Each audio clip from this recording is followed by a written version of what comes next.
like the whole pedagogy. Because I was like, this is It keeps it honest. psychology is great. And I think it's good that you provide because it keeps the community honest as opposed to just doing something for the sake of publishing and saying that that's a contribution. Yeah, I completely agree, and I think this is much of the struggle of the PhD. For sure. Very much, I think, also encapsulating your frustration that you shared in class. You know, shared still feels the same thing, even though he is now in the professor's building. I feel like that's like being interested in your phenomena and in your field. Is that part of the deal?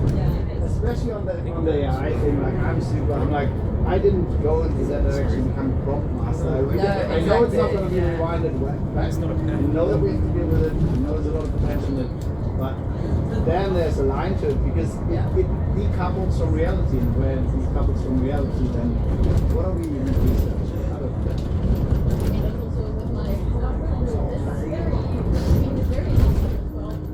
It's a response with the rails. I have to keep everything. Yeah. Keep them on the replay. Yes. I do have to keep it. Running with it. I'm like, oh no. Where's the run? Where people want, I don't know, beyond what my pictures are. Oh yeah.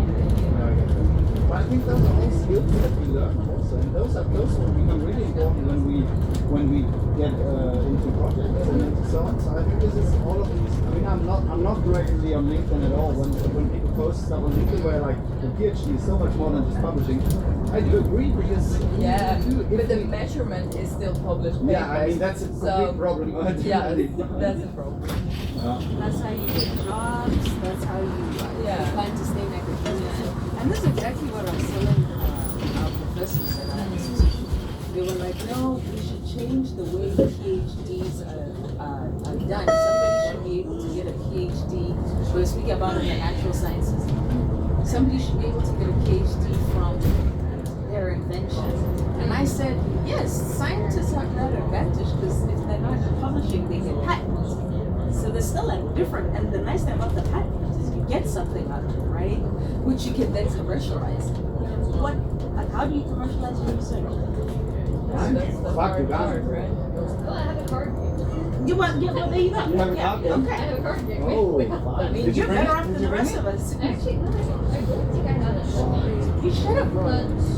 Yeah, but I'm thinking a lot about that too. Yeah, because like especially when you're in the knowledge field of the knowledge field and you're not in the lab, so like I won't have a physical product. So it's more like, yeah, sure, I have a startup, but it's not more about leveraging my knowledge about this field and not about the technology that should use it. You know? No, but I think if you have a startup that applies what you do, then you are still good. Even if it's not necessarily a patent, you have a commercialization mechanism for what you're doing.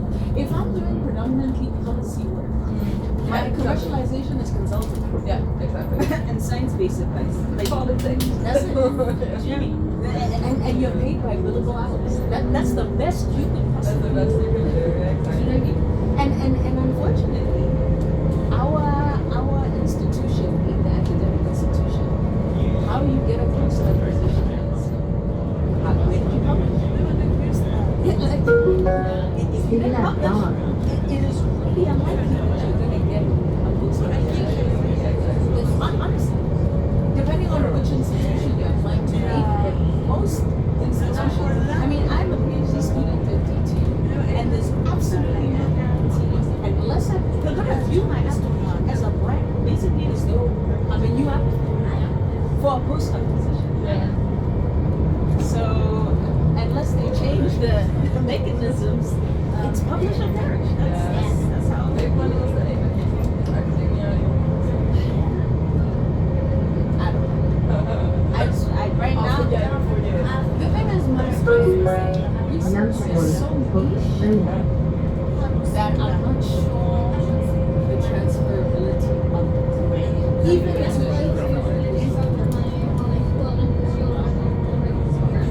really in industry. Wow. Where can I find it? And you're just like, this is my little side project. I'm just LinkedIn, gonna go. email LinkedIn, whatever. work as a tourism guide. Like, No, I've already done this. This is from my guiding company. Exactly. I will not. It shows all the way. Sorry? It shows all the way. Yeah, dude. I will not. I'll not work for it. I don't envy those in tourism managers. No. No, it's a tough job. It's super complex. You have to deal with seasonality, with low educated workforce, which is fine. You can take a lot of meaning out of it. There's no business. Hospitality is one of the lowest. How do you say this? Lowest profitability. Her name is Of course, if you have a large chain, that's why you see all the hotel chains. It's the only ones that are renting. Accumulating. Yeah, but in this case, it's not necessarily capitalism running it, but in a way, it is. I guess it's just like I don't envy the people in tourism. That's why I would not. If I stay with tourism, then it would only be through academia. Yes. But I have become much more interested, which is my problem, of course, with finishing my PhD in the neighboring disciplines like regional development. Yeah. Like where Stefan published. Yeah. Now. Regional studies. This interests me more because it's more Harvard tourism research, quantitatively speaking, or like 60 or 70% is about expositive, is quantitative. So. Yeah. And I don't buy their cake. I don't speak to them. We speak different language. Therefore, fighting against that. All of my academia life, not seeing it. There's no like overlapping boundaries. Like if you don't know if you could at least, it's the same. It's not the same language. It's like you don't understand. And I'm happy to cast some bridges, but some of those people are like those that just want to throw some more technology at it, right? So it's smart tourism. And it's fine that their habits are in practice, but if you have academia and scholars that do it, they're just in the managers in the scholar scope, I call it. Yeah. You have them in all industries, but I think in tourism academia, I just need to be not frustrated. But that's why I'm venturing also here, because I am genuinely interested in the phenomenon of innovation and entrepreneurship. I really enjoy the time here, even though it's opening some doors, of course, rather than here's the answers. But I knew this from before. You're from Norway or Denmark, you guys are one squad, so really. I think that's good if you're like driven by experience and curiosity. Exactly. I think that gives you a better starting point in a sense. Yeah. I also, nonetheless, I You guys are more fleet. do feel this AI challenge is anyway going to occupy quite a bit now. Not necessarily the research, it will also there, but in the teaching. If we don't watch out, we're going to lose a whole urban generation at least. Like outsourcing brain work. I don't know what Buddha was talking about. People are like just going to say AI for everything. Yes, I agree. I don't use it really a lot. No, not really that. I really like thinking. I enjoy thinking. That's why I'm doing what I'm doing. Yes, Like, that's the point. That's the point. why would I? Exactly. I would really want to do it. My Chinese I would really only do it if I know it's a value for the time. Like saying 300 interviews, then I know if I use AI tools now, then it will work. But so far I haven't come to that point. So far I've always come to the point where I was like, could be faster to use AI, but then I don't learn what I'm doing. And I need to learn what I'm doing. I'm not so talented. I'm just eager. My eagerness is my only quality. That's the thing, yeah. I only was using it for like this side quest, like for this review that we're doing for the other day. So for example, whatever. Like I can read it, but I don't just generate that text that could I very much understand that. I did start the review early enough, so and then I thought about this, and now I was like, now I have to do it myself. But I also had the time. I did it on Friday. If it would have been Sunday, I would have done it with the check. I would have definitely done it with the tool. I missed that we were supposed to send it in, so I still didn't send it in. It took 5 hours, 6 hours, I think. Yeah, I don't A know. long time. Wow. But you It wasn't. Yeah. But I think it's fascinating to understand these papers. Hey, it is. A year ago, I wouldn't have understood them. 3 years ago, I would have had no clue. That's true. Wouldn't even What know fucking where logic? to find them. What logics are they talking about? Yeah, that's right. And I think like reminding myself of it, I'm like, I have learned something. So, yeah. I mean, since Where's your university? Linköping? Linköping, yeah. South of Stockholm. How is it living there? Oh, you live there? No, how is it living there? Oh, it's so boring. It's good. It's a good university town. But I've done my whole education there. So I've been there for 10 years now. Oh, yeah. I'm really done. Yeah. Okay. And my boyfriend just started working with the regenerative tourism actually on the west coast of Sweden, so north of Bodø. So we're trying kind of to move there. So now I'm driving very much back and forth. I don't know about now. But it's good. I really like my supervisors and she likes the work. So in that sense, it's really nice. We're going to get into when you're 15. Bodøsjøen skole. Kind of get along very well. Nice. How's yours? It's a very small campus then. Yeah, what I like is we only have 6,000 people in the town. The campus is quite okay big though as well. We have 200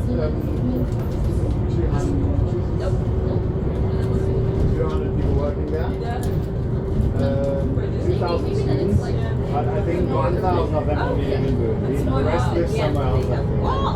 A lot of digital studies now. Some things for SAP, which is becoming a problem. Bodøsjøen. But I really enjoy it. Bodø has it all. We can climb, Yeah, I was be going to out say explore today. hiking, Yeah. being on the river. Yeah. Of course, sometimes it's a bit of pity that there's not that much to do, but But I mean, you could do all the outdoors. yeah, I really don't. When I live in the city, I don't really use all this stuff. No. No, We that's have a cinema, we have a swimming pool, we have multiple gyms, even though I don't go to the gym, but other people like that. And then we have a sauna, and we have Bodøgård.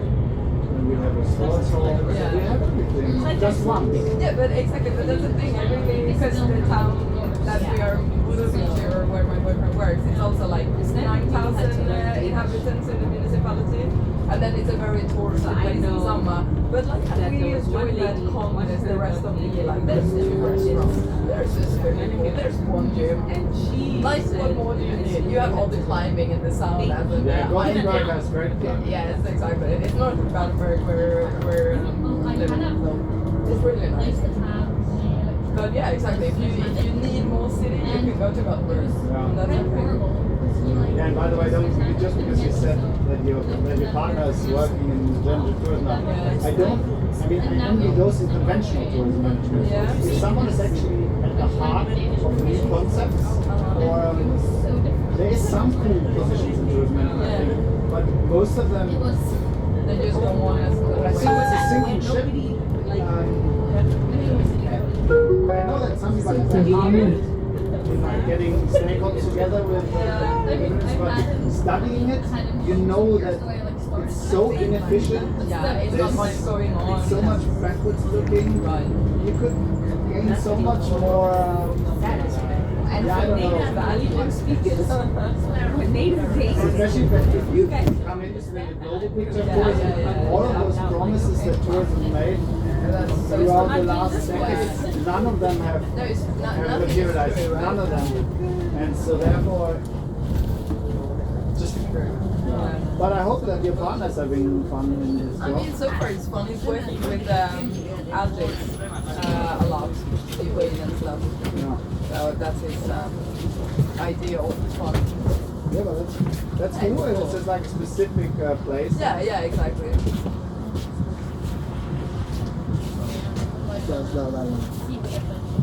Huh? Are you going on a seaweed adventure? I mean, I've done seaweed harvesting before. Oh yeah, I know how to do it. I love that. We're starting doing that too. But the drying process or the processing of it is Yeah, the so drying process time is consuming. I have many questions. There's no poisonous seaweed. So you only have to make sure you're harvesting seaweed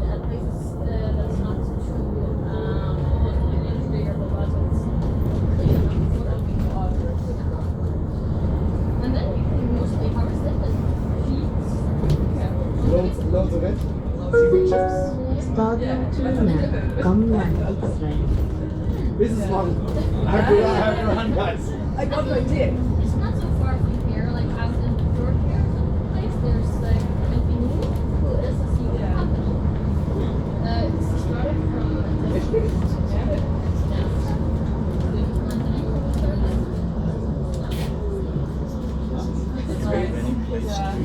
Is it local? Not yet. Oh, the seaweed industry is only global from Japan. The Norwegian Swedish seaweed industry is like this. I have to say, I was extremely disappointed when I moved to Denmark.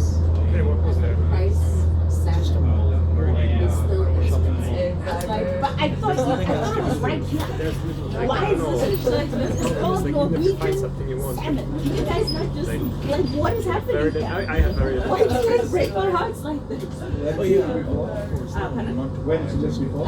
Oh, I see. So, We had Lesotho salmon, but you know, levels, right? Not quite the same. What did you say? What did you Yeah, best condition. Botswana? Yeah. Quite a change. Quite the change, right? So, actually, and it's not salmon, we had trout. Oh, yeah. When it's over, there's something else happening. so I was quite disappointed. You're like, why did I it? think, I don't know. I came here for the salmon, man.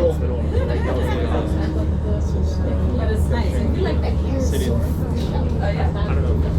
Oh, I mean, Painfully cold. I mean, you're well aware of the Sunlight situation now, like it's actually the tropical temperature. It's not and it's Have like it. but then you have like not these drastic obstacle, obviously.